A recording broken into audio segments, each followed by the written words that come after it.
l'authenticité d'un terroir, la puissance d'un héritage, la modernité d'un savoir-faire. Le 6 août 2025, Grèce a levé le voile sur les secrets d'une marque emblématique de l'île Maurice, le Mauricia Pure Cane Rhum.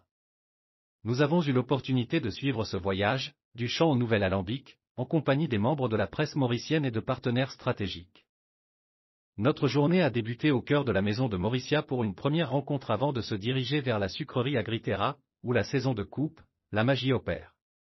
Des hectares de canne à sucre cultivés sur les terres du domaine de Terra sont transformés en jus en un temps record. Une usine à la pointe de la technologie, capable de broyer plus de 300 tonnes de canne par heure.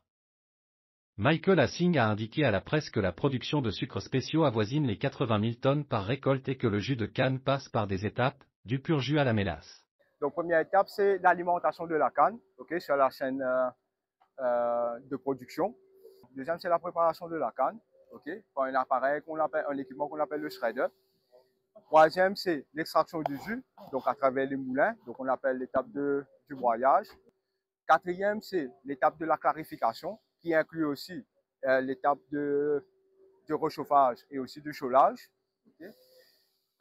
Cinquième, après la clarification, donc nous avons l'étape de l'évaporation. Donc là où nous allons retirer le maximum d'eau du jus de la canne, pour pouvoir avoir un produit concentré qu'on appelle le sirop. Nous allons ensemencer le sirop, c'est-à-dire nous allons mettre des micro-cristaux de sucre, et pendant l'étape de la cristallisation, ces mini-cristaux de sucre, vont grandir, pour pouvoir former des cristaux. Là, nous avons quelque chose qu'on appelle la masse cuite, qu'il va falloir séparer. Donc, on va les passer dans des centrifugeuses, qui est l'étape numéro 7. Donc, la centrifugeuse, elle va séparer le sirop, et aussi les cristaux de sucre. Le voyage s'est poursuivi à la New Grove Distillery. C'est ici que le savoir-faire ancestral rencontre la modernité. Un alambic, spécialement conçu, permet de sublimer les arômes de la canne mauricienne pour créer des rhums d'une finesse incomparable. Didier de Villecourt, quelques minutes après la mise en opération du nouvel équipement, a évoqué la capacité de la production de 600 litres d'alcool par tonne de jus de canne ou de mélasse.